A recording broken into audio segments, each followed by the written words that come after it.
Hello everyone, நான் உங்க Vijay Gautham and welcome back to Gautham Talks. நம்ம இன்னைக்கு பார்க்க போற டாபிக் என்ன அப்படின்னு சொல்லி பார்த்தீங்கன்னா, கௌதம் லாஸ்ட் இயரும் வயநாடுல இதே மாதிரி ஒரு இன்சிடென்ட் தான் நடந்துச்சு. இந்த வருஷமும் இதே மாதிரி தான் இன்சிடென்ட் நடந்திருக்கு. ரெண்டு இன்சிடென்ட்டும் ஒன்றா. ஆல்ரெடி வந்து அதே மாதிரி ஒரு இன்சிடென்ட் நடந்திருக்கு அப்படின்னா, ஒரு ப்ரிகாஷனரி மெஷர் ஏன் இன்னும் அந்த இடத்துல பண்ணாம இருக்காங்க இப்படின்னு ஒரு கேள்வி மக்களோட மனசுலலாம் இருக்கும். நம்மளோட மனசுலயுமே அந்த கேள்வியெல்லாம் இருக்கும். ஸோ இது உண்மையிலுமே வந்து நேச்சுரல் டிசாஸ்டரா இல்லை மேன்மேட் டிசாஸ்டரா, இதை ரெண்டையுமே கிளாஸிஃபை பண்ணாதான் இதுக்கு ஆன்சர் கிடைக்கும் அப்படின்னு சொல்லிட்டு நிறையா நம்ம நியூஸ் மீடியாஸ்லாம் பார்க்க போகிறோம். ஸோ மேன்மேட் டிசாஸ்டர் எப்படி வரும், நேச்சுரல் டிசாஸ்டர் எப்படி வரும், த காஸ் அண்ட் அதோடைய அழிவுகள் எவ்வளோ அப்படின்னு சொல்லி பார்க்க போகிறோம், அதோடைய எஃபெக்ட்ஸ் எப்படி இருக்க போகுது அப்படின்னு சொல்லி பார்க்க போகிறோம். ஸோ லாஸ்ட் இயர் வந்தது, உங்களுக்கு சின்ன எக்ஸாம்பிள் சொல்லணும்னா, லாஸ்ட் இயர் வந்தது நேச்சுரல் டிசாஸ்டர். ஒரு ஒரு ஆத்தோடைய அந்த ரிவர் பெட்டுன்னு சொல்லுவாங்க, அந்த ரிவர் பெட்டு பகுதியில் இருக்கிற மண்ணெல்லாம் வந்து அடிச்சுட்டு வந்து அந்த ஆற்று தண்ணி கூடயே டிராவல் பண்ணி கொஞ்சம் தூரம் போச்சு. அப்போ அங்கே இருக்கிற மண்ணெல்லாம் அடிச்சுட்டு வந்து ஒரு ரிவர் பெட் எங்கேயோ இருந்துச்சு, ஒரு மலை மேலே இருந்த ரிவர் பெட்டு சரிஞ்சு ஃபுல்லாக வந்தது.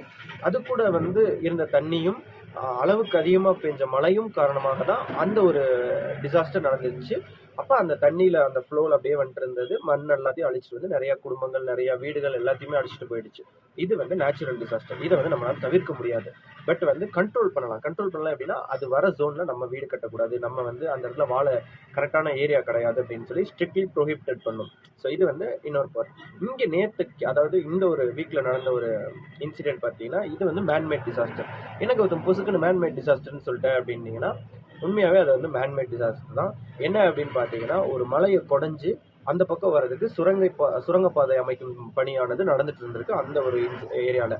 ஸோ இவங்க சுரங்கப்பாதை அமைக்கிற ஏரியாவுக்கு மேலே இருக்கிற மண்ணு கீழே சரிஞ்சு இழுத்துட்டு வந்துருச்சு. இதுதான் அதுக்கு காரணம் என்னன்னு பார்த்தீங்கன்னா, மழை பெஞ்சனால மேலே இருக்கிற மண்ணு லூஸ் ஆயிடுச்சு.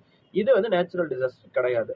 இவங்க அடியில் சுரங்கம் போட்டனால மேலே இருக்கிற மண்ணெல்லாம் வீக் ஆயிடுச்சு. வீக் ஆன உடனே மழை பெஞ்சு கொஞ்சம் மழை அடித்த உடனே அந்த ஒரு சாயில் பெட் ஆனது லூஸ் ஆகி கீழே வந்துருச்சு. கீழே வந்தோடனே ஃபுல்லாக அடிச்சுட்டு வந்துருச்சு. இவங்க ஒர்க் பண்ணிட்டு இருந்த ஏரியா, அப்புறம் அந்த மெயின் ரோடு, அங்கே ஒரு பாலம் போயிட்டு இருந்துச்சு, அந்த பாலம் எல்லாத்தையுமே வந்து மண்ணு கவர் பண்ணிடுச்சு. ஸோ இது வந்து லாஸ்ட் டைம் நடந்த மாதிரி நேச்சுரல் டிசாஸ்டரில் வருமா கௌதம் கேட்டிங்கன்னா, வரவே வராது. இது வந்து ஒரு மேன்மேட் டிசாஸ்டர். ஸோ அங்கே சுரங்கப்பாதை அமைக்கும் பணியினால தான் இந்த ஒரு இன்சிடென்ட் நடந்துச்சுன்னா அப்படின்னு கேட்டால், அங்கே நடக்கிற பணினால அங்கே இருக்கிற அந்த மண்ணெல்லாம் லூஸ் ஆயிருக்கு. அந்த லூஸ் ஆன உடனே கரெக்டாக மழை பெஞ்சதுக்கு அதுக்கும் மழை கொஞ்சம் அதிகமாக இருந்ததுக்கு அதுக்கும் அந்த சாயில் பெட் லூஸ் ஆகி அங்கே இருக்கிற மண்ணெல்லாம் எரப்ஷன் ஆகிடுச்சு. இதுதான் வந்து வயநாட்டில் நடந்த இன்சிடென்ட்ஸ். ஸோ நன்றி, வணக்கம். நெக்ஸ்ட் வீடியோவில் பார்ப்போம். Until it's bye from Vijay.